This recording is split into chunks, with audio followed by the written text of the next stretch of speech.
Hello दोस्तों, कैसे हो आप सब लोग। स्वागत है आप सभी का अपने इस प्यारे से चैनल के ऊपर। आज हम कर रहे हैं मिरेकल सीरीज़ क्लास 11th के डे 21 की शुरुआत। मिरेकल सीरीज़ में हम लोग 45 वीडियोस के अंदर आपका पूरा 11th का सिलेबस ख़त्म करने वाले हैं और आज से एक नया चैप्टर शुरू कर रहे हैं जिसका नाम है न्यूटन्स लॉज ऑफ मोशन। ये सबसे ज़्यादा मिसअंडरस्टूड चैप्टर्स में से एक है। सबसे ज़्यादा गलत फहमियाँ इस चैप्टर के बारे में कोचिंग इंस्टीट्यूट्स ने फैला रखी है। मिरेकल सीरीज़ के दौरान आपको पता चलेगा कि it is one of the most interesting, most easiest chapter जो कि आप लोग 11th और 12th क्लास के अंदर पढ़ोगे। आज से पहले हम लोग मोशन क्या होती है वो पढ़ रहे थे, मतलब डिस्प्लेसमेंट क्या होता है, वेलोसिटी क्या होती है, एक्सेलरेशन क्या होता है, इनके बीच का रिलेशन क्या होता है। हमने आज से पहले कभी भी ये सवाल नहीं पूछा कि मोशन कैसे हो रही है, मोशन कौन करवा रहा है। इसका जवाब हम ढूंढेंगे इस चैप्टर के अंदर।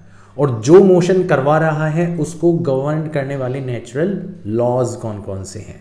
तो आज का जो हमारा टॉपिक होगा उसमें बेसिकली हम उन लॉज के बारे में बात करेंगे जिनको हम कहते हैं Newton's first, second and third law of motion. हमारी इस सीरीज़ का टारगेट है आपके फिजिक्स का डर दूर करना, क्योंकि एक बार वो डर दूर हो गया तो आप बोर्ड्स, नीट या जेईई मेंस जिस भी एग्ज़ाम के लिए तैयारी कर रहे हो आप उस एग्ज़ाम को फोड़ सकते हो। इस सीरीज़ को आपको किस एग्ज़ाम के लिए यूज़ करना है, content wise it is complete. किसी भी एग्ज़ाम में कोई भी क्वेश्चन इसके बाहर का नहीं मिलेगा आपको, आप यूज़ कर सकते हो।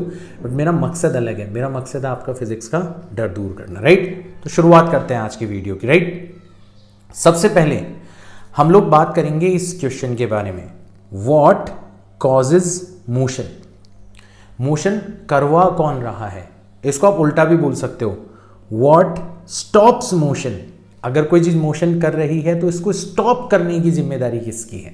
इन दोनों का ही जवाब सेम है, दैट इज फोर्स।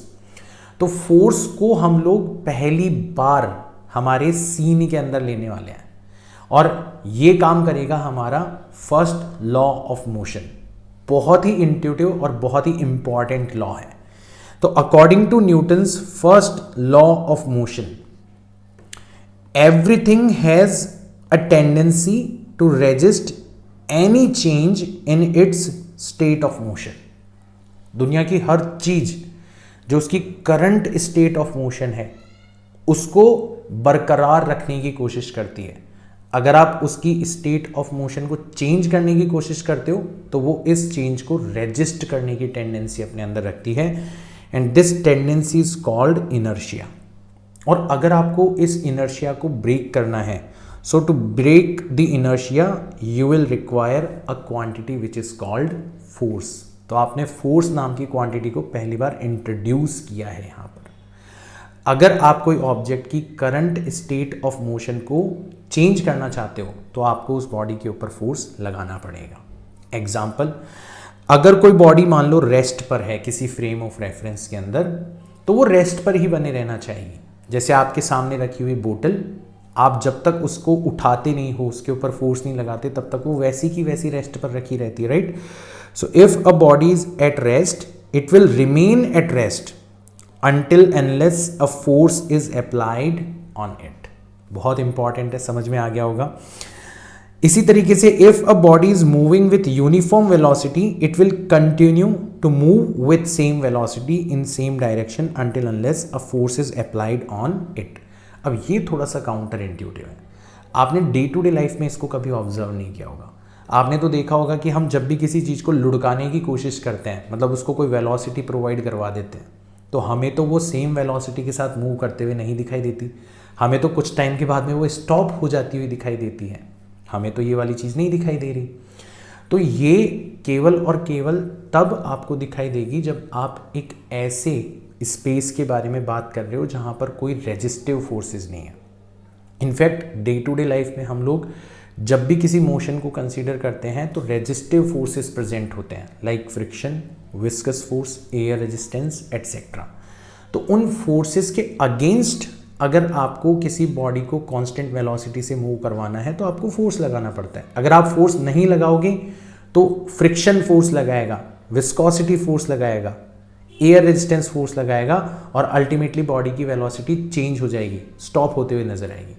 तो आपको बैलेंस करना पड़ेगा, and once you balance these forces तब आपको ये चीज़ होते हुए दिखाई देगी कि कोई भी बॉडी कांस्टेंट वेलोसिटी से मूव करती रहेगी अगर उसके ऊपर नेट एक्सटर्नल फोर्स जीरो हो। तो इसको अपन ऐसे बोल सकते हैं, राइट।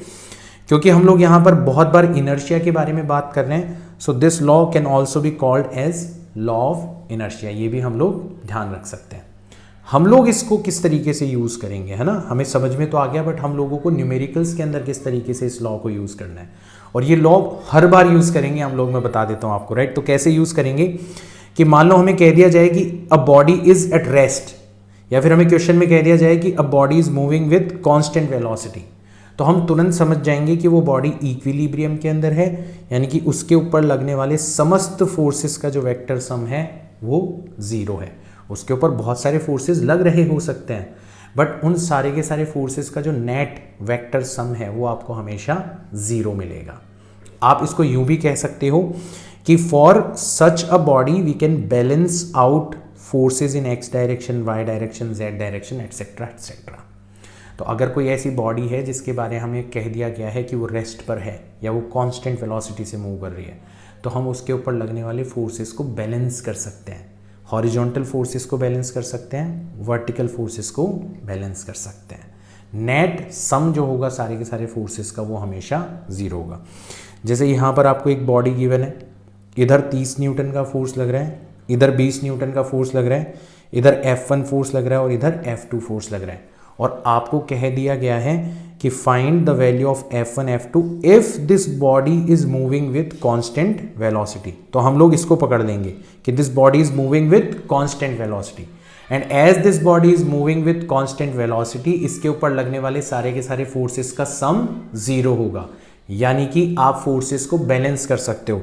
आप F2 को इस फोर्स के द्वारा बैलेंस कर सकते हो और F1 को इस फोर्स के द्वारा बैलेंस कर सकते हो। तो F1 की वैल्यू तो हो जाएगी यहाँ पर 20 न्यूटन और F2 की वैल्यू हो जाएगी यहाँ पर 30 न्यूटन। इस तरीके से आप F1 और F2 की वैल्यू आसानी से फाइंड आउट कर सकते हो, आपको कोई प्रॉब्लम नहीं आनी चाहिए। तो अब आपको पता लग गया कि जब भी आप फोर्सेस को बैलेंस कर रहे होते हो तो आप basically first law of motion apply कर रहे होते हो। लोगों को लगता है कि फर्स्ट लॉ ऑफ मोशन जो है वो किसी काम का ही नहीं है, हर बार आप यूज करते हो इस लॉ को, राइट। आगे बढ़ते हैं, अब बात करते हैं what represents the state of motion of a body. हम लोगों ने इसको यूज किया है ना फर्स्ट लॉ के अंदर, स्टेट ऑफ मोशन। तो असल में स्टेट ऑफ मोशन किस फिजिकल क्वांटिटी के द्वारा रिप्रेजेंट करी जाती है?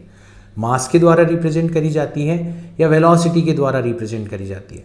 आपने नोटिस किया होगा कि अगर किसी बॉडी के पास ज़्यादा मास है तो उसके इनर्शिया को ब्रेक करने के लिए आपको ज़्यादा फोर्स लगाना पड़ता है, या फिर अगर किसी बॉडी की वेलोसिटी को आपको ज़्यादा अमाउंट से चेंज करना है तो भी आपको रेस्पेक्टिवली ज़्यादा फोर्स लगाना पड़ता है। तो क्यों ना इन दोनों क्वांटिटीज़ को मिला दिया जाए और एक नई फिजिकल क्वांटिटी बना दी जाए जिसको हम कहते हैं momentum. So momentum is defined as mass multiplied by velocity. It is the product of mass and velocity. It is a vector quantity. इसकी जो डायरेक्शन है वो वेलोसिटी की डायरेक्शन के अंदर ही होती है। इसकी जो एसआई यूनिट है सबको पता है किलोग्राम मीटर पर सेकेंड होगी, और इसका डायमेंशनल फॉर्मूला हो जाएगा m1l1t-1। एक और क्वांटिटी है जो हमारे काम में आ सकती है, दैट इज कॉल्ड इम्पल्स। उसको कैसे डिफाइन किया जाता है? Change in momentum of a body is called impulse. Final momentum minus initial momentum, ये जो चेंज है मोमेंटम का, इसी को क्या कहते हैं अपन? इम्पल्स कहते हैं। सो impulse is nothing but final momentum minus initial momentum. हम वेक्टर की फॉर्म में यहाँ पर डिफरेंस ले रहे हैं, ये चीज़ ध्यान में रखना। सो ये जो इम्पल्स और मोमेंटम का रिलेशन है, it is called impulse momentum theorem. क्योंकि हमने इम्पल्स को मोमेंटम के चेंज के तौर पर ही डिफाइन किया है, तो हमें पता है कि इम्पल्स और मोमेंटम की जो एसआई यूनिट है और जो डायमेंशनल फॉर्मूला है वो एग्जैक्टली सेम होगी। So we can represent the state of motion for a given body in terms of its momentum. And जैसे ही अपन मोमेंटम को चेंज करते हैं, मतलब अपन इम्पल्स प्रोवाइड करवा रहे हैं, and to provide impulse to a given body we will need to apply a force on it. पूरी की पूरी कहानी आपको समझ में आ रही है? So now we are ready to define force. हमारा सवाल था कि what is exactly this term called force. Mathematically force को किस तरीके से रिप्रेजेंट किया जा सकता है? एक इंट्यूशन तो हमारे दिमाग के अंदर है, but how can we measure it, how can we represent it in terms of other physical quantities? So for that we will use Newton's second law of motion which defines force. कैसे? According to this law force is the rate of change in momentum with respect to time. आप momentum को किस rate से change करना चाहते हो वो किसको रिप्रेजेंट करेगा, फोर्स को रिप्रेजेंट करेगा। केवल और केवल चेंज इन मोमेंटम जो है वो तो इम्पल्स होता है, आप उस चेंज को कितना तेजी से करवा रहे हो ये डिपेंड करेगा कि आपको फोर्स कितना लगाना पड़ेगा। तो हमने फोर्स को डिफाइन किया है as a rate of change in momentum with respect to time. Now as we have defined force in terms of a rate with respect to time, so we can define it in two separate ways। हम लोग average force define कर सकते हैं which is nothing but the net change in momentum, final momentum minus initial momentum divided by time, or you can say impulse divided by time। और अगर आपको momentum time के function की form में दिया हुआ है तो आप इवन इंस्टेंटेनियस फोर्स भी निकाल सकते हो डिफरेंशिएट करके। आप मोमेंटम का टाइम के रिस्पेक्ट में डिफरेंशिएशन करोगे और किसी भी टाइम पर आप फोर्स की वैल्यू आसानी से निकाल लोगे। अगर आपको मोमेंटम और टाइम के बीच का जो रिलेशनशिप है वो एक मैथमेटिकल फंक्शन की फॉर्म में ना देके एक ग्राफ की फॉर्म में दिया जाता है तो आप उस ग्राफ के अंदर slope of the tangent find out करोगे फॉर अ गिवन पॉइंट, क्योंकि differentiation basically slope of tangent को ही रिप्रेजेंट करता है। यहाँ पर हम ये भी देख सकते हैं कि हमारा जो इम्पल्स होगा वो बेसिकली क्या हो जाएगा, average force multiplied by time. अगर हमारा फोर्स थ्रू आउट सेम है तो, अगर हमारा फोर्स खुद टाइम के ऊपर डिपेंड कर रहा है तो हम लोगों को क्या करना पड़ेगा, फोर्स का टाइम के रिस्पेक्ट में from t1 to t2 integration करना पड़ेगा to find the impulse. Impulse का मतलब है final momentum minus initial momentum. अगर हमें फोर्स और टाइम का ग्राफ दे रखा है तो इंटीग्रेशन का मतलब होता है एरिया अंडर द कर्व, तो बेसिकली हमें area under the curve find out करना होगा if we are given force time graph. ठीक है, तो जैसे सपोज करो आपको यहाँ पर दे दिया गया है फोर्स और यहाँ पर दे दिया गया है टाइम, और ऐसे बता रखा है कि ये फोर्स 5 न्यूटन तक गया और फिर उसके बाद में वापस से 0 हो गया, और ये टाइम आपको दे रखा है कितना, 5 मिनट दे रखा है, 5 सेकंड दे रखा है, 5 सेकंड। तो बताओ नेट इम्पल्स कितना होगा, तो आप लोगों को बेसिकली एरिया फाइंड आउट करना होगा। ट्रायंगल का एरिया आप आसानी से फाइंड आउट कर सकते हो। तो ये रूल आपको ध्यान में रखना है। ये जो सिंगल पेज आपके सामने है ना, ये सबसे इंपॉर्टेंट पेज है इस चैप्टर का, क्योंकि इसके अंदर सारे रिलेशंस आपको नज़र आ रहे हैं कि ग्राफ दिया हुआ हो तो फोर्स कैसे निकालेंगे मोमेंटम और टाइम से, ग्राफ दिया हुआ हो फोर्स और टाइम का तो इम्पल्स कैसे निकालेंगे या फाइनल मोमेंटम कैसे निकालेंगे, इनिशियल मोमेंटम कैसे निकालेंगे। अगर मोमेंटम टाइम की फॉर्म में दिया जाए, टाइम के फंक्शन की फॉर्म में दिया जाए तो हम फोर्स कैसे निकालेंगे यूजिंग डिफरेंशिएशन। अगर फोर्स टाइम की फॉर्म में दिया जाए, as a function of time दिया जाए, तो हम लोग इम्पल्स कैसे निकालेंगे यूजिंग इंटीग्रेशन। सारी चीज़ें आपको इस पेज के ऊपर प्रेजेंट है। क्वेश्चंस के थ्रू हम इनको प्रैक्टिस करने की कोशिश करेंगे, right. So now we are comfortable, now we know the answer of this question that what is force. Now whenever we apply force, हमने देखा था कि बॉडी की वेलोसिटी चेंज हो जाती है। वेलोसिटी का चेंज होना मतलब बॉडी के अंदर एक्सेलरेशन आ जाता है। पॉजिटिव एक्सेलरेशन भी आ सकता है, वेलोसिटी बढ़ भी सकती है। नेगेटिव एक्सेलरेशन, रिटार्डेशन भी आ सकता है, वेलोसिटी कम भी हो सकती है। तो समहाउ फोर्स एंड एक्सेलरेशन जो है वो आपस में रिलेटेड है। अब आपसे कोई पूछे कि बताओ फोर्स और एक्सेलरेशन के बीच का रिलेशन क्या होगा, तो हम लोग ये बड़ी आसानी से निकाल सकते हैं। So suppose we have a body and it has non variable mass. इसका मास जो है वो कांस्टेंट है। तो 99% केसेस के अंदर ऐसा ही होगा, जो बॉडी आपको गिवन होगी उसका मास कांस्टेंट होगा। मास वेरिएबल होगा तो क्या होगा, उसके बारे में भी हम लोग बात करेंगे, बट फिलहाल के लिए हम लोग ऐसे सिस्टम के बारे में बात कर रहे हैं जिसका मास कांस्टेंट है। So whenever a force F is applied on it, जब भी आप इसके ऊपर फोर्स अप्लाई करोगे एक एक्सेलरेशन प्रोड्यूस होगा। और मैं यहाँ पर वेक्टर यूज़ कर रहा हूँ, तो पॉजिटिव नेगेटिव सब चीज़ें इंक्लूडेड है इसके अंदर, राइट। अब क्या रिलेशन होगा, तो हमें पता है सेकेंड लॉ के अकॉर्डिंग फोर्स होता है आपका dP divided by dt। P को लिखा जा सकता है m multiplied by v। m constant है तो डिफरेंशिएशन से बाहर ले सकते हो, तो ये हो जाएगा m multiplied by dv divided by dt। and what is dv divided by dt? It is nothing but acceleration. So now we have this relationship F is equals to mass into acceleration. किसी भी body जिसका मास m है उसके ऊपर अगर net force F लग रहा है और उसके अंदर एक्सेलरेशन A प्रोड्यूस हो रहा है, तो फोर्स जो होगा वो मास और एक्सेलरेशन के प्रोडक्ट के इक्वल होगा, या यूं कह लो जो एक्सेलरेशन होगा वो फोर्स और मास के रेशियो के इक्वल होगा। एक बहुत इंपॉर्टेंट चीज़ जो कि आपको यहाँ पर ध्यान में रखनी है, that this particular relationship is only applicable for point mass. और अगर आप इसको किसी रिजिड बॉडी के लिए अप्लाई करना चाहते हो तो you will have to make it sure that उस रिजिड बॉडी के हर पॉइंट का एक्सेलरेशन क्या हो, सेम हो। जैसे एक कार के लिए, ट्रेन के लिए, किसी ब्लॉक के लिए आप अप्लाई कर सकते हो, शर्त यह है कि पूरी की पूरी बॉडी का एक्सेलरेशन सेम होना चाहिए। अब रिजिड बॉडी के हर पॉइंट का हो सकता है एक्सेलरेशन अलग अलग हो, जैसे अगर वो बॉडी रोटेट कर रही है, तो इसको हम पढ़ेंगे सिस्टम ऑफ पार्टिकल्स के अंदर। वहाँ पर हम लोग जानेंगे कि इन दैट केस जो ये F is equal to ma है, ये रिलेशनशिप हर पॉइंट के लिए एग्जिस्ट नहीं करता, ये केवल और केवल एक स्पेशल पॉइंट के लिए एग्जिस्ट करता है और उस पॉइंट को अपन बोलते हैं सेंटर ऑफ मास। अच्छे से पढ़ेंगे अपन सेंटर ऑफ मास के बारे में डिटेल में जब टाइम आएगा, तो अभी इसको एज अ फैक्ट आपको ध्यान में रखना है, राइट। नाउ हम ये सवाल पूछा जाए हमसे कि क्या एक्सेलरेशन नहीं है तो भी हमें फोर्स लगाना पड़ सकता है क्या, है ना।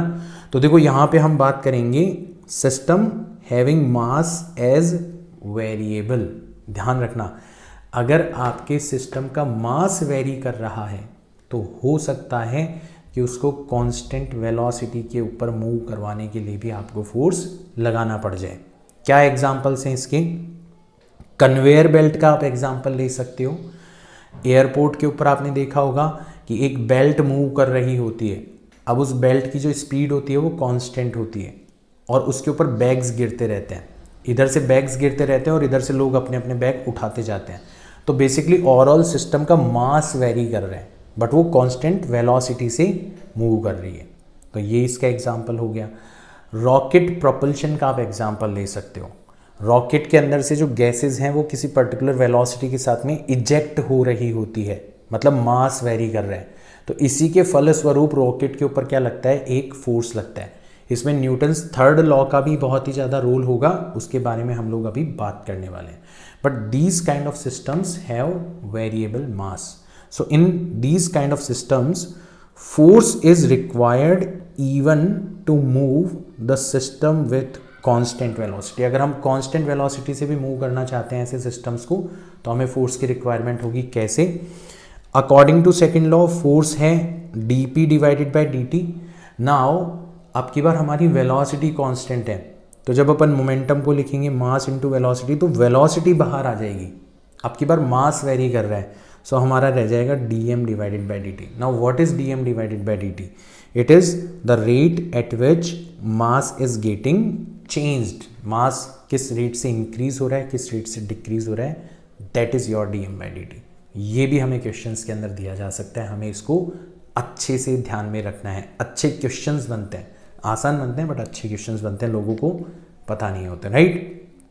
अब हम बात करते हैं हमारे Newton's third law of motion के बारे में। क्या कहता है ये लॉ? ये कहता है कि फोर्स जो है it exist as an interaction between two entities.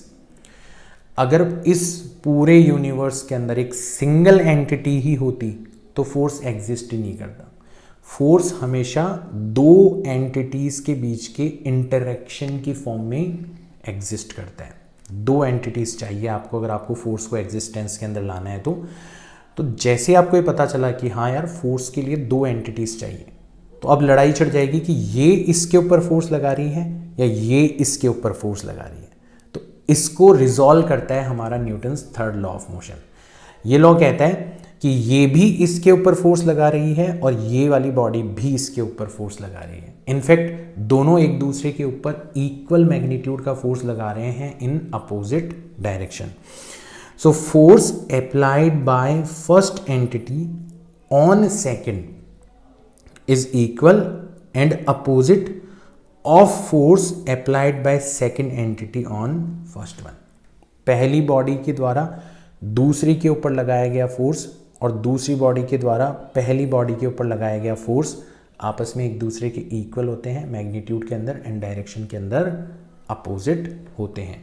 इसको हम कहते हैं एक्शन रिएक्शन पेयर, बट ये कहना सही नहीं है, क्योंकि जब अपन कहते हैं एक्शन रिएक्शन पेयर तो हमें लगता है कि इस बॉडी के ऊपर जो फोर्स लगाया जा रहा है एक्शन वो पहले आया है एंड फिर उसके रिएक्शन के तौर पर इसने दूसरी वाली बॉडी के ऊपर फोर्स लगाया है। ऐसा नहीं होता, फोर्सेस साइमल्टेनियसली एग्जिस्ट करते हैं। एक्शन एंड रिएक्शन फोर्सेस जो होते हैं वो साइमल्टेनियसली एग्जिस्ट करते हैं। आप कभी भी ये नहीं कह सकते कि इसने इसके ऊपर पहले फोर्स लगाया है या इसने इसके ऊपर पहले फोर्स लगाया, right. So although these forces, जिनको हम एक्शन रिएक्शन फोर्सेस भी कहा जा सकता है, they are always simultaneous. And एक और चीज आपको ध्यान में रखनी है, कभी भी एक ही एंटिटी के ऊपर आपको एक्शन और रिएक्शन दोनों फोर्सेस वर्क करते हुए नजर नहीं आएंगे, राइट। ये गलती बहुत सारे बच्चे करते हैं। सो these forces are always simultaneous and they never act on a single entity। जैसे ये बॉडी A है, ये बॉडी B है, तो ये A के ऊपर B के द्वारा लगाया जाने वाला फोर्स है और ये B के ऊपर A के द्वारा लगाया जाने वाला फोर्स है। दोनों एक दूसरे के अपोजिट दिखाई दे रहे हैं आपको डायरेक्शन में, मैग्नीट्यूड में दोनों इक्वल है। मैथमेटिकली अपन लिख सकते हैं कि F A B vector is nothing but negative F B A, मतलब दोनों का मैग्नीट्यूड सेम है, डायरेक्शन अपोजिट है, नेगेटिव साइन उसी को रिप्रेजेंट कर रहा है और दोनों फोर्सेस अलग अलग बॉडीज के ऊपर लग रहे हैं। ये चीज़ ध्यान रखना, ठीक है। जैसे अर्थ जो है वो हमारे ऊपर फोर्स लगा रही है जिसको हम कहते हैं वेट, तो हम बड़े कॉन्फिडेंस के साथ कह सकते हैं कि हम भी उतना का उतना ही फोर्स अर्थ के ऊपर लगा रहे हैं। हालांकि हमारे द्वारा लगाया गया जो फोर्स है उससे अर्थ के ऊपर कोई फर्क नहीं पड़ रहा, क्योंकि अर्थ का मास बहुत ज़्यादा है। एक्सेलरेशन होता है फोर्स डिवाइडेड बाय मास, तो जो आप फोर्स लगा रहे हो उसको अगर आप अर्थ के मास से डिवाइड करोगे तो बहुत ही इनसिग्निफिकेंट एक्सेलरेशन आपको मिलेगा। तो आप भी अर्थ के ऊपर उतना ही फोर्स लगा रहे हो जितना अर्थ आपके ऊपर लगा रही है, बट अर्थ के अंदर जो एक्सेलरेशन प्रोड्यूस हो रहा है वो इनसिग्निफिकेंट है, बट आपके ऊपर जो एक्सेलरेशन प्रोड्यूस हो रहा है वो काफ़ी ज़्यादा इनसिग्निफिकेंट है। इनफैक्ट उसकी वैल्यू भी आपको पता है 9.8 मीटर पर सेकेंड स्क्वायर, ठीक है। बट कॉन्फिडेंस के साथ आप ये ज़रूर कह सकते हो कि हाँ हम भी अर्थ के ऊपर फोर्स लगा रहे हैं उतना ही जितना अर्थ हमारे ऊपर लगा रही है। So that is Newton's third law of motion. कोई कहे कि जब आप चलते हो, ठीक है, तो आप बेसिकली जब चलते हो तो आप पाँव से जमीन को पीछे धकेलते हो, आप पाँवों से जमीन को क्या करते हो, पीछे धकेलते हो। तो न्यूटन्स थर्ड लॉ के अकॉर्डिंग आपने जमीन के ऊपर फोर्स लगाया तो जमीन आपके ऊपर फोर्स लगाएगी, आपने जमीन को पीछे की तरफ धकेला, जमीन आपको आगे की तरफ धकेलेगी, and that's how you will move forward. इसीलिए अगर मान लो आपके और जमीन के बीच में फ्रिक्शन नहीं होता, आप जमीन को धकेल ही नहीं पाते पीछे की तरफ, आप खुद ही फिसल जाते, तो फिर आपका चलना भी पॉसिबल नहीं होता। तो ऐसे बहुत सारे एग्जाम्पल हैं, राइट, जहाँ पर आप Newton's third law of motion को एक्ट होते हुए देख सकते हो, राइट। यहाँ तक की बात आ गई समझ में। और ये जो हमने सेकेंड लॉ ऑफ मोशन पढ़ा है और जो थर्ड लॉ ऑफ मोशन पढ़ा है, इसका एक डायरेक्ट कॉन्सिक्वेंस है जिसको अपन कहते हैं law of conservation of momentum. देखो क्या होता है। So law of conservation of momentum, ध्यान रखना ये यूनिवर्स के कुछ हैंडफुल ऑफ कंजर्वेशन लॉज में से एक है, जैसे conservation of energy, conservation of momentum, conservation of angular momentum, कुछ ही लॉज हैं जो कि पूरी की पूरी यूनिवर्स के अंदर एप्लीकेबल होते हैं, राइट। कैसे आया ये, तो ये हमारी बॉडी ए है, ये हमारी बॉडी बी है, ये ए के ऊपर बी के द्वारा लगाया गया फोर्स है और ये बी के ऊपर ए के द्वारा लगाया गया फोर्स है। सेकेंड लॉ ऑफ मोशन के अकॉर्डिंग जो ए के ऊपर बी के द्वारा लगाया गया फोर्स है उसको अपन कह सकते हैं final momentum of A minus final moment initial momentum of A divided by time T. यानी कि ए का मोमेंटम चेंज हो रहा है, इनिशियली कुछ था फाइनली कुछ है। सिमिलरली बी का मोमेंटम भी चेंज हो रहा है, तो बी के ऊपर जो फोर्स लगाया जा रहा है वो बी के मोमेंटम को चेंज कर रहा है। कैसे, ये हो जाएगा final momentum of B minus initial momentum of B divided by time T, ठीक है। अब हमें पता है कि according to third law of motion ये दोनों कैसे होने चाहिए, एफ ए बी जो होना चाहिए वो नेगेटिव एफ बी ए के इक्वल होना चाहिए। चलो वैल्यूज रखते हैं, तो हम एफ ए बी की जगह रख सकते हैं ये final momentum of A initial momentum of A divided by time, और एफ बी ए की जगह अपन रख सकते हैं ये नेगेटिव साइन ऑलरेडी बाहर लगा हुआ है, टाइम से टाइम आपका कैंसिल आउट हो जाएगा, और जब आप इसको लिखोगे तो ये हो जाएगा final momentum of A minus initial momentum of A, और इस नेगेटिव साइन की वजह से ये उल्टा हो जाएगा order, initial momentum of B minus final momentum of B. तो फाइनल मोमेंटम को एक तरफ लिख लो, इनिशियल मोमेंटम को एक तरफ लिख लो, तो आप लिखोगे इसको जब आप इधर लाओगे तो ये पॉजिटिव हो जाएगा, सिमिलरली इसको उधर ले जाओगे तो ये भी पॉजिटिव हो जाएगा। तो ये हो जाएगा final momentum of A and B is equal to initial momentum of A and B. यानी कि एज अ सिस्टम अगर आप देख रहे हो तो आपका फाइनल मोमेंटम जो है पूरे के पूरे सिस्टम का, वो इनिशियल मोमेंटम ऑफ सिस्टम के इक्वल नजर आ रहा है। क्यों? क्योंकि यहां पर जितने भी फोर्सेस लग रहे हैं वो इंटरनल हैं, उनका अगर नेट वेक्टर सम करोगे तो वो हमेशा जीरो आएगा। नेट फोर्स अगर जीरो है तो आपका नेट एक्सेलरेशन जीरो है। नेट एक्सेलरेशन जीरो, इसका मतलब आपकी velocity as a system, net acceleration zero भी मत बोलो, नेट फोर्स अगर जीरो है तो आप डायरेक्ट कह सकते हो according to second law of motion dp divided by dt zero है, यानी कि dp जीरो है, यानी कि चेंज इन मोमेंटम आपका जीरो है।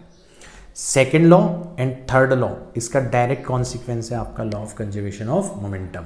सो whenever for a system net external force will be zero, its net momentum will remain conserved. इसको हम बहुत ज़्यादा डिटेल के अंदर पढ़ेंगे जब हम सेंटर ऑफ मास के बारे में बात कर रहे होंगे। अभी हमें इसको एज अ सिंपल लॉ ध्यान रख लेना है, ठीक है। ऐसे ध्यान रख लेना है कि हाँ यार ये सेकंड एंड थर्ड लॉ का एक डायरेक्ट कॉन्सिक्वेंस है, ठीक है। तो ये हमारे कुछ लॉज हो गए। अब हमने ये जितने भी हथियार इकट्ठे करे हैं इनके ऊपर हम लोग सॉल्व करते हैं कुछ न्यूमेरिकल्स, ताकि हमें ये पता पड़ जाए कि अगर नॉलेज अच्छे से समझ के एक्वायर करी जाती है तो उसको अप्लाई करना बेहद आसान होता है। पहला क्वेश्चन करते हैं। हमें कहा गया है a body of mass 40 gram is moving with a constant velocity 2 centimetre पर सेकेंड। ध्यान दो, इसके ऊपर ध्यान दो, constant velocity, right, on a horizontal frictionless table, the force on the body is. अब बहुत सारे बच्चे कैलकुलेट करने के अंदर लग जाएंगे, लेकिन जिन्होंने अच्छे से फर्स्ट लॉ ऑफ मोशन पढ़ा था वो डायरेक्ट आंसर लगा सकते हैं। वो डायरेक्ट कैच कर सकते हैं कि यहाँ पर बॉडी कांस्टेंट वेलोसिटी के साथ मूव कर रही है, और सर ने बताया था कि जब वेलोसिटी कांस्टेंट गिवन हो या रेस्ट पर गिवन हो तो बॉडी इक्विलिब्रियम के अंदर होती है और नेट फोर्स हमेशा कितना होता है, जीरो होता है। तो इसका आंसर हम डायरेक्ट लगा सकते हैं, कितना हो जाएगा, जीरो हो जाएगा, ठीक है। नेक्स्ट क्वेश्चन देखो, हमें कह रखा है कि body of mass 2 kilogram moving on a horizontal surface with an initial velocity of 4 metre per second comes to rest after 2 second, ठीक है। तो बेसिकली हमें क्या दे दिया गया है, मास दे दिया गया है, ठीक है। कितना दे दिया गया है, मास 2 किलोग्राम, और हमें इनिशियल वेलोसिटी दे दी गई है 4 मीटर पर सेकेंड, और हमें फाइनल वेलोसिटी दे दी गई है 0, क्योंकि फाइनली आपका ऑब्जेक्ट स्टॉप हो जाता है। यानी कि हम इनिशियल मोमेंटम निकाल सकते हैं, that will be 2 multiplied by 4, that will be 8 kilogram metre per second, और हम फाइनल मोमेंटम निकाल सकते हैं, that will be 0 kilogram metre per second. Mass को वेलोसिटी से आपने मल्टीप्लाई कर दिया, ठीक है। टाइम कितना लगा मोमेंटम को चेंज होने में, 2 सेकेंड्स लगे, ये टाइम हमें दे दिया गया है। अब आगे देखो, if one wants to keep this body moving on the same surface with a velocity of 4 metre per second, अगर आप इसको स्टॉप नहीं होने देना चाहते, जो इसकी इनिशियल वेलोसिटी है अगर आप उसी से मूव करवाना चाहते हो, तो आपको कितना फोर्स लगाना पड़ेगा। सबसे पहले तो ये समझो कि आपको फोर्स लगाना ही क्यों पड़ेगा। उसका जवाब आपको मिलेगा यहाँ पर कि बॉडी का जो मोमेंटम है वो अपने आप चेंज हो रहा है। इनिशियली वो 4 मीटर पर सेकंड से चल रही थी, फाइनली वो स्टॉप हो गई, अपने आप चेंज हो रहा है। अपने आप कब चेंज हो रहा है, जब उसके ऊपर रेजिस्टिव फोर्सेस लग रहे हैं। तो वो जो रेजिस्टिव फोर्सेस लग रहे हैं उसकी वजह से बॉडी का जो मोमेंटम है वो चेंज हो रहा है। अगर आप उस रेजिस्टिव फोर्स की वैल्यू निकाल लो और उतने के उतने ही अमाउंट का फोर्स आप अपोजिट डायरेक्शन में लगा दो, तो आप बैलेंस कर लोगे, नेट फोर्स 0 हो जाएगा और आपकी बॉडी सेम वेलोसिटी से मूव करती रहेगी। तो हमारा जो रेजिस्टिव फोर्स है हम सबसे पहले वो निकालते हैं, कितना होगा हमारा रेजिस्टिव फोर्स। तो हमारे पास में फॉर्मूला था रेजिस्टिव फोर्स, व्हाटएवर फोर्स जो कि इस मोमेंटम को चेंज कर रहे हैं, तो ये हो जाएगा final momentum minus initial momentum divided by time. Vectors use करने की ज़रूरत नहीं है क्योंकि एक स्ट्रेट लाइन के अंदर हो रही है पूरी की पूरी मोशन। तो फाइनल मोमेंटम हो गया 0, इनिशियल मोमेंटम हो गया 8 डिवाइडेड बाय टाइम हो गया 2, तो ये आ जाएगा आपका माइनस का 4 न्यूटन। नेगेटिव साइन क्लियरली ये बात बता रहा है कि आपका फोर्स रेजिस्टिव है। तो आपको जो फोर्स अप्लाई करना पड़ेगा, ठीक है, वो एग्जैक्टली इतना ही होगा अपोजिट डायरेक्शन में, मतलब उसकी वैल्यू हो जाएगी आपकी +4 न्यूटन। ये हमारा आंसर आ जाना चाहिए, option 2 is correct. Next question देखते हैं। 2 bodies of masses 4 kilogram and 5 kilogram are acted upon by same force if the acceleration of lighter body is 2 meter per second square। तो हमें हल्की बॉडी का एक्सेलरेशन दे रखा है, तो हल्की बॉडी के ऊपर जो नेट फोर्स लग रहा है वो हम निकाल सकते हैं। हल्की बॉडी का मास दैट इज 4 किलोग्राम और हल्की बॉडी का acceleration that is 2 metre per second square. तो फोर्स कितना हो जाएगा आपका 8 न्यूटन हो जाएगा। अब हमें क्वेश्चन में कह रखा है कि सेम फोर्स 5 किलोग्राम के ऊपर भी लग रहा है, तो जो एक्सेलरेशन प्रोड्यूस होगा 5 किलोग्राम वाली बॉडी के अंदर, फोर्स तो आपने सेम ही लगाया है 8 न्यूटन, बट मास अब की बार कितना है आपका 5 है। और जब आप इसको सॉल्व करोगी तो ये आ जाएगा आपका 1.6 metre per second square. Option number 4 आपका क्या हो जाना चाहिए, करेक्ट हो जाना चाहिए। So for the same amount of force acceleration is inversely proportional to the mass. जिसका मास कम है उसका एक्सेलरेशन आपको ज़्यादा दिखाई दे रहा है और जिसका मास ज़्यादा है उसका एक्सेलरेशन आपको कम दिखाई दे रहा है, क्योंकि फोर्स क्या है यहाँ पर, कांस्टेंट, राइट। नेक्स्ट क्वेश्चन करते हैं। Action and reaction for a given system act on 2 different object, correct statement है। Have opposite direction, correct statement है। Have equal magnitudes, correct statement है। एंड हैव ज़ीरो रिजल्टेंट, उनका जो resultant आता है वो हमेशा 0 आता है, करेक्ट स्टेटमेंट है। यानी कि हमारे सारे के सारे स्टेटमेंट जो है about action and reaction pair correct है। नेक्स्ट क्वेश्चन देखो। An object with a mass 10 kilogram moves at a constant velocity 10 metre per second. तो एक तरीके से हमें इनिशियल मोमेंटम दे दिया गया है। A constant force then acts for 4 seconds on the object giving it a speed of 2 metre per second in opposite direction. ध्यान देना, अपोजिट डायरेक्शन।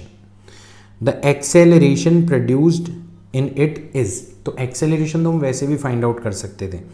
हमारी जो इनिशियल वेलोसिटी है वो है 10 मीटर पर सेकेंड। मान लो ये पॉजिटिव एक्स डायरेक्शन के अंदर है, तो हमने इसके साथ चिपका दिया आई कैप। तो हमारी जो फाइनल वेलोसिटी है अकॉर्डिंग टू क्वेश्चन वो कितनी दे रखी है हमें, 2 मीटर पर सेकेंड, और अपोजिट डायरेक्शन कह रखा है, तो हमने यहाँ पे चिपका दिया माइनस आई कैप। तो हमारा एक्सेलरेशन होता है final velocity minus initial velocity divided by time, यानी कि -2 I cap -10 I cap divided by time कितना लगा, 4 सेकेंड। तो ये हो जाएगा आपका -12 I cap divided by 4 that is -3 I cap. यानी कि नेगेटिव डायरेक्शन में हमारा जो एक्सेलरेशन होगा वो कितना हो जाएगा, 3 मीटर पर सेकेंड स्क्वायर इन अपोजिट डायरेक्शन। तभी तो उसने वेलोसिटी को पहले स्टॉप किया और अपोजिट बना दिया, राइट। अगर कोई हमसे फोर्स पूछता, ठीक है, इसका आंसर तो हमारा हो गया, हम लगा देंगे द एक्सेलरेशन प्रोड्यूस्ड इज, तो हम लोग विथ साइन लगाएंगे यहाँ पर -3 metre per second square. Negative with respect to what, with respect to initial velocity. अगर कोई हमसे फोर्स पूछता तो फोर्स हो जाता आपका मास इनटू एक्सेलरेशन, यानी कि 10 मल्टीप्लाइड बाय -3, तो ये आ जाता आपका -30 न्यूटन। अगर कोई पूछता तो हम लोग यहाँ पर उस फोर्स की वैल्यू भी आसानी से फाइंड आउट करके दे सकते थे, राइट। इस तरीके से हम लोग ये वाला क्वेश्चन भी कर सकते हैं। नेक्स्ट क्वेश्चन करते हैं। A ship of mass this kilogram initially at rest is pulled by a force through a distance of 3 meter. Neglecting friction, the speed of the ship at this moment is, तो हमें force दे रखा है और मास दे रखा है, तो हम लोग क्या फाइंड आउट कर सकते हैं, एक्सेलरेशन। कैसे, फोर्स को मास से डिवाइड कर दो और एक्सेलरेशन हमारी मदद करेगा आगे। तो हमारा फोर्स है 5 × 10⁴ न्यूटन और मास है 3 × 10⁷ किलोग्राम। तो ये हो जाएगा आपका 5 / 3 × 10⁻³ 7 को ऊपर ले जाओगे -7 -7 + 4 करोगे तो -3 बच जाएगा। इतना मीटर पर सेकंड स्क्वायर हमारा क्या हो जाएगा, एक्सेलरेशन हो जाएगा। ये हमें पता चल गया। Now we have acceleration, we have initial velocity that is 0। कह रखा है कि हमारी जो शिप है वो रेस्ट पर है शुरुआत में, ठीक है। और हमें फाइनल वेलोसिटी फाइंड आउट करनी है। डिस्टेंस हमें दे रखी है कितनी, 3 मीटर, और एक्सेलरेशन हमने निकाल लिया 5 / 3 × 10⁻³ मीटर पर सेकंड है। तो क्योंकि एक्सेलरेशन कांस्टेंट है तो हम लोग यहाँ पर इक्वेशन ऑफ मोशन यूज़ कर सकते हैं। थर्ड इक्वेशन यूज़ होगी v² = u² plus twice of acceleration that is 5 / 3 × 10⁻³ multiplied by distance, यानी कि डिस्टेंस की जगह हम रख सकते हैं यहाँ पर 3 से 3 कैंसिल आउट हो जाएगा। 5 × 2 करोगे 10 × 10⁻³ करोगे तो v² बचेगा आपका 10⁻²। तो v की वैल्यू बच जाएगी आपकी 10⁻1 that is 0.1 metre per second. ये आपकी स्पीड आ जाएगी। ऑप्शन नंबर 3 आपका क्या हो जाएगा, करेक्ट हो जाएगा। That's how we can do this question. Next question देखो, gravel is dropped onto a conveyor belt at a rate of 0.5 kilogram per second. तो यहाँ पे हमें बेसिकली dm/dt गिवन है, किस रेट से आपका मास जो है वो इंक्रीज हो रहा है, 0.5 kilogram per second. The extra force required in newton to keep the belt moving, तो हमें किस कांस्टेंट स्पीड से मूव करवाना है, 2 मीटर पर सेकेंड। तो हमारा फोर्स का फॉर्मूला था for this system v × dm/dt, यानी कि 2 × 0.5 दैट इज 1 न्यूटन हमारा आंसर आ जाएगा। Option number 1 is correct. तो घबराने की जरूरत नहीं है वेरिएबल मास के लिए भी, राइट। नेक्स्ट देखो, a block of metal weighing 2 kilogram is resting on a frictionless plane. It is struck by a jet releasing water at a rate of 1 kilogram per second with a speed of 5 meter per second. ठीक है, the initial acceleration of the block will be, तो अगर हमारा ये जो block है इसके ऊपर जिस रेट से पानी आके टकरा रहा है, ठीक है, वो हमें गिवन है। कैसे टकरा रहा है, तो ये हमारा पाइप हो गया और इससे पानी आके टकरा रहे हैं। तो हमें बेसिकली यहाँ पे dm/dt दे दिया गया है। कितना दे दिया गया है dm/dt, 1 किलोग्राम पर सेकेंड, और किस स्पीड से टकरा रहा है, 5 मीटर पर सेकेंड। तो कितना फोर्स लगा रहा होगा ये ब्लॉक के ऊपर, ये फोर्स लगा रहा होगा v × dm/dt, यानी कि 5 × 1 दैट इज 5 न्यूटन। अब हम लोगों ने यहाँ पर ये माना है कि जो वाटर है वो ब्लॉक से टकराने के बाद में रिबाउंड नहीं कर रहा। अगर रिबाउंड करता तो फिर हमें इसको डबल करना पड़ता। हम अभी मान रहे हैं कि बस टकरा रहा है और टकरा के रेस्ट पर आ जा रहा है, राइट।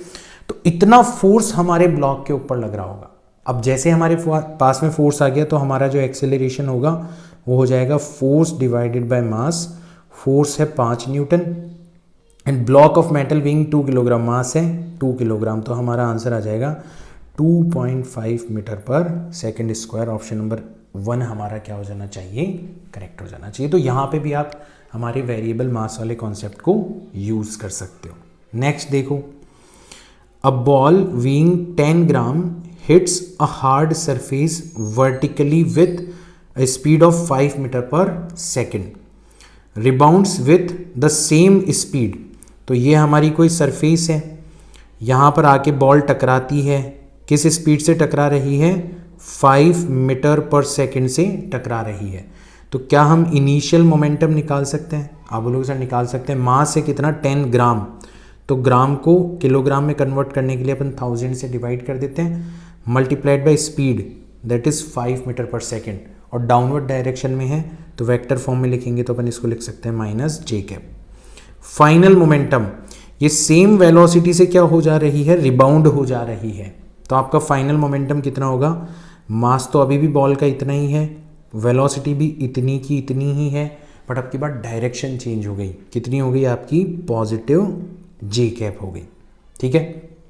और जो टाइम है वो हमें दे रखा है 0.01 सेकेंड, ये हमारा टाइम हमें गिवन है। अब हमारा जो फोर्स होता है एवरेज फोर्स, वो होता है final momentum minus initial momentum divided by time. तो फाइनल मोमेंटम हो जाएगा आपका 5 × 10 divided by 1000 times J cap minus of 5 times 10 divided by 1000 times J cap, minus minus plus हो जाएगा, तो इसको अपन सॉल्व कर लेंगे फटाफट से। तो ये हो जाएगा twice of 5 of 10 of 1000 times 0.01, ठीक है, टाइम्स जे कैप, मतलब अपवर्ड डायरेक्शन में हमारे सरफेस के द्वारा फोर्स लगाया जा रहा है। तो ये डेसिमल हटाओगे तो 2 0 आपको लगाने पड़ेंगे, इससे कैंसिल आउट हो जाएगा और अल्टीमेटली हमारा फोर्स आ जाएगा 10 टाइम्स जे कैप न्यूटन, मतलब 10 न्यूटन का फोर्स लग रहा है अपवर्ड डायरेक्शन में। ये हमें पता पड़ गया, ऑप्शन नंबर 2 हमारा क्या हो जाना चाहिए, करेक्ट हो जाना चाहिए। नेक्स्ट क्वेश्चन देखो, a player catches a ball of 200 gram moving with a speed of 20 metre per second. तो अगेन हमें इनिशियल मोमेंटम दे दिया गया है 200 ग्राम, किलोग्राम में कन्वर्ट कर लो और स्पीड से मल्टीप्लाई कर दो। मान लो पॉजिटिव आई कैप डायरेक्शन के अंदर ये बॉल मूव करते हुए आ रही है। If the time taken to complete the catch complete हो गया, मतलब फाइनली बॉल रेस्ट पर आ चुकी है, इसका मतलब फाइनल मोमेंटम हो गया आपका 0, ठीक है। और टाइम कितना लगा है आपका, 0.5 सेकेंड लगा है। तो इवन वेक्टर भी यूज करने की जरूरत नहीं है, आप डायरेक्ट फोर्स निकाल सकते हो, कितना हो जाएगा, final momentum minus initial momentum, यानी कि जो modulus of change in momentum होगा साइन वाइन हटा के, वो कितना आ जाएगा आपका 200 मल्टीप्लाइड बाय 20 डिवाइडेड बाय 1000, और इसको आपने टाइम से डिवाइड कर दिया, दैट इज 0.5। डेसिमल हटाओगे तो 0 लग जाएगा, 00 से 00 और 1 से ये कैंसिल आउट हो जाएगा, और 5 से 4 टाइम्स कैंसिल आउट हो जाएगा, तो 4 न्यूटन आपके फोर्स की वैल्यू आ जानी चाहिए। ऑप्शन नंबर 2 हमारा क्या हो जाना चाहिए, करेक्ट हो जाना चाहिए। तो ऐसे क्वेश्चन आपको बड़ी आसानी से कर लेने हैं, ऐसे क्वेश्चन पूछे जाने के चांसेस होते हैं नीट जैसे एग्जाम के अंदर, तो आपको घबराने की जरूरत नहीं है ऐसे क्वेश्चन से, राइट। नेक्स्ट क्वेश्चन देखो, A satellite in force-free space sweeps stationary interplanetary dust at rate, तो हमें dm/dt गिवन है, कितना गिवन है, dm divided by dt, alpha times v given है। यहाँ पर v जो है it is velocity, the acceleration of satellite of mass m is, तो हमारा जो फोर्स होता है वो होता है v टाइम्स dm/dt, और dm/dt की वैल्यू हमें गिवन है, कितनी हो जाएगी, v times alpha times v, तो ये हो जाएगा अल्फा टाइम्स v स्क्वायर। तो हमारा जो एक्सेलरेशन होगा वो हो जाएगा फोर्स डिवाइडेड बाय मास, यानी कि alpha times v square divided by m, और ये अपोजिट डायरेक्शन में लगेगा, मतलब जिस डायरेक्शन में आपका मास छोड़ के जा रहा है उसके अपोजिट डायरेक्शन में आपके रिमेनिंग सिस्टम के ऊपर फोर्स लगेगा, तो नेगेटिव साइन इस वजह से आ जाएगा। इसलिए हमारा ऑप्शन नंबर 3 क्या हो जाना चाहिए, यहाँ पर करेक्ट हो जाना चाहिए। नेक्स्ट क्वेश्चन देखो, A rocket of mass 120 kilogram is fired in a gravity-free space, is ejecting gases with velocity 600 meter per second at the rate of 1 kilogram per second। तो गैसेस के इजेक्ट होने की जो rate है, मतलब मास के reduce होने की जो रेट है, वो हमें दे रखी है 1 किलोग्राम पर सेकेंड, और कितनी स्पीड से, 600 मीटर पर सेकेंड। ध्यान रखना ये जो स्पीड होती है ना, ये विथ रिस्पेक्ट टू रॉकेट होती है ना। अगर आपका रॉकेट स्टेशनरी है तो वहां से आपको गैसेस जो है वो इस स्पीड से निकलते हुए नजर आएगी। अब गैसेस इस स्पीड से निकलेगी तो आपका रॉकेट जो है वो पक्का फॉरवर्ड डायरेक्शन के अंदर क्या करेगा, मूव करेगा, Newton's third law. Rocket gases को बाहर फेंक रहे हैं तो गैसेस जो है वो रॉकेट को फॉरवर्ड डायरेक्शन के अंदर मूव करवाएगी। कितना फोर्स लगाएंगी वो, तो F हो जाएगा हमारा v टाइम्स dm/dt, यानी कि 600 मल्टीप्लाइड बाय 1, यानी कि 600 न्यूटन, इतना हमारा फोर्स होगा। Now what will be the initial acceleration of the rocket, तो एक्सेलरेशन हो जाएगा आपका force divided by mass, that is 600 divided by मास कितना दे रखा है हमें 120, तो इससे ये कैंसिल आउट हो गया 5 मीटर पर सेकंड स्क्वायर का हमारा एक्सेलरेशन हो जाएगा। ऑप्शन नंबर 2 क्या हो जाना चाहिए, करेक्ट हो जाना चाहिए। यहाँ पर बच्चों ध्यान रखना, हमें ग्रेविटी फ्री स्पेस दिया हुआ है।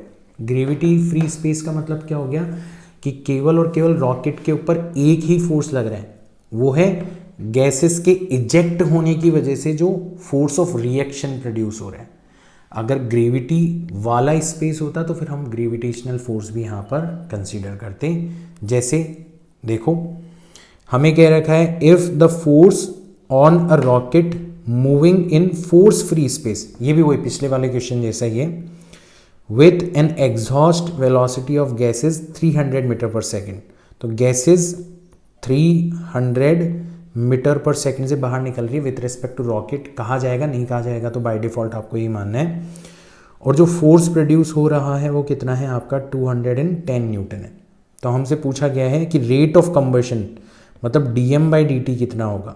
फॉर्मूला हमारे पास में है F is equals to V times dm/dt, तो dm डिवाइडेड बाय dt हो जाएगा आपका F upon V।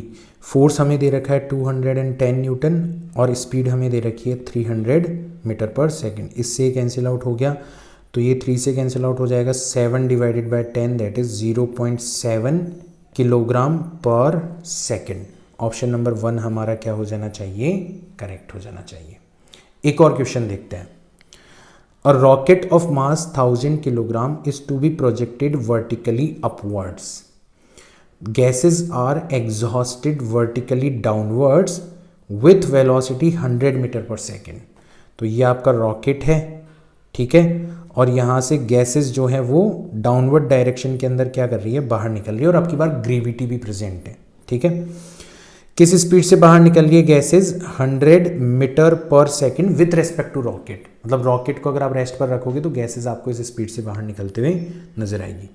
Now what is the minimum rate of burning fuel so as to just lift the rocket upwards against the gravitational attraction। अब rocket के ऊपर देखो कौन कौन से फोर्सेस लग रहे हैं। एक तो रॉकेट का खुद का वेट लग रहा है डाउनवर्ड डायरेक्शन में, और क्योंकि गैसेस इजेक्ट हो रही है तो आपका रिएक्शन फोर्स लग रहा है अपवर्ड डायरेक्शन के अंदर, और हमें जस्ट लिफ्ट करना है। इसका मतलब हमारा जो रिएक्शन फोर्स है वो रॉकेट के वेट के बराबर हो जाना चाहिए, तब जाके अपन इसको क्या कर पाएंगे, लिफ्ट कर पाएंगे। नाउ अब सारे आंसर हमारे पास में है। रिएक्शन फोर्स को लिखा जा सकता है V times dm/dt is equals to W। तो हमें यहाँ पर dm/dt निकालना था, तो वो सिंपली हो जाएगा आपका W डिवाइडेड बाय V, ठीक है। W को आपने किससे डिवाइड कर दिया, V से डिवाइड कर दिया। तो W मतलब वेट हो जाएगा आपका 1000 kilogram multiplied by gravitational acceleration जिसको अपन ले लेते हैं 10, और स्पीड हमें कितनी दे रखी है 100 मीटर पर सेकेंड। इससे 00 कैंसिल आउट हो जाएंगे, तो dm/dt आ जाएगा हमारा 100 मीटर पर सेकेंड। ये हमारा करेक्ट आंसर हो जाना चाहिए। इस तरीके से हम लोग इस क्वेश्चन को सॉल्व कर सकते हैं। लास्ट क्वेश्चन देखो, 150 gram tennis ball coming at a speed of 40 metre per second is hit straight back by a bat to speed of 40 metre per second. तो हमारा इनिशियल मोमेंटम आ गया 150 ग्राम डिवाइडेड बाय 1000 किलोग्राम में convert कर लिया, multiplied by speed that is 40 metre per second, ठीक है। मान लो कि हमारी बॉल जो है वो इस डायरेक्शन के अंदर आ रही है, मतलब आपका पॉजिटिव आई कैप, ये इसकी डायरेक्शन हो जाएगी। फाइनल मोमेंटम कितना होगा, मास तो अभी भी 150 डिवाइडेड बाय 1000 किलोग्राम ही रहा, स्पीड हो गई आपकी 60 मीटर पर सेकेंड। बैट ने और थोड़ी सी स्पीड बढ़ा दी बट अपोजिट डायरेक्शन में, है ना, स्ट्रेट बैक यानी कि नेगेटिव आई कैप डायरेक्शन के अंदर ये आपका मोमेंटम होगा, इस डायरेक्शन के अंदर। टाइम जो है वो कितना दे रखा है 5 मिली सेकेंड, मिली का मतलब होता है 10⁻³ सेकेंड्स। तो हमारा फोर्स होता है फाइनल मोमेंटम यानी कि 150 डिवाइडेड बाय 1000, ये तो कॉमन आ जाएगा, 60 times i cap negative minus initial momentum मतलब 40 times i cap divided by time हमारा हो जाएगा 5 इंटू 10⁻³ तो हमारा फोर्स आ जाना चाहिए -60 और -40 को ऐड करोगे तो -100 हो जाएगा। तो 150 multiplied by 100 times i cap negative sign लगा देना divided by 1000 multiplied by 5 multiplied by 10⁻³ तो इससे तो ये कैंसिल आउट हो जाएगा, 5 से ये 30 टाइम्स कैंसिल आउट हो जाएगा। तो F की वैल्यू आ जाएगी आपकी -3000 आई कैप न्यूटन। तो केवल और केवल फोर्स के मैग्नीट्यूड की बात करोगे तो मैग्नीट्यूड आपका कितना आ जाना चाहिए 3000 न्यूटन। तो बैट के द्वारा बॉल के ऊपर इतना फोर्स लगाया गया है तब जाके बॉल की एक तो डायरेक्शन चेंज हो गई और एक उसकी स्पीड भी आपकी बढ़ गई। ऑप्शन नंबर 2 आपका क्या हो जाना चाहिए, करेक्ट हो जाना चाहिए, राइट। सो देखा बच्चों आपने, मतलब this is the first lecture of Newton's laws of motion. So now we know each and every law concerning motion and कितना आसान है यार इन लॉज को अप्लाई करना, कितना आसानी से डिफरेंट टाइप्स ऑफ प्रॉब्लम्स के अंदर इन लॉज को अप्लाई किया जा सकता है। मुझे बताओ क्या डरने की कोई भी सिंगल चीज़ भी आपको नज़र आई क्या यहाँ पर? नहीं आई होगी। सो आई होप आज के क्लास के अंदर आपको काफ़ी कुछ सीखने को मिला होगा, काफ़ी बेनिफिट्स मिले होंगे। मैं मिलता हूँ हमारी नेक्स्ट क्लास के अंदर। Till then bye.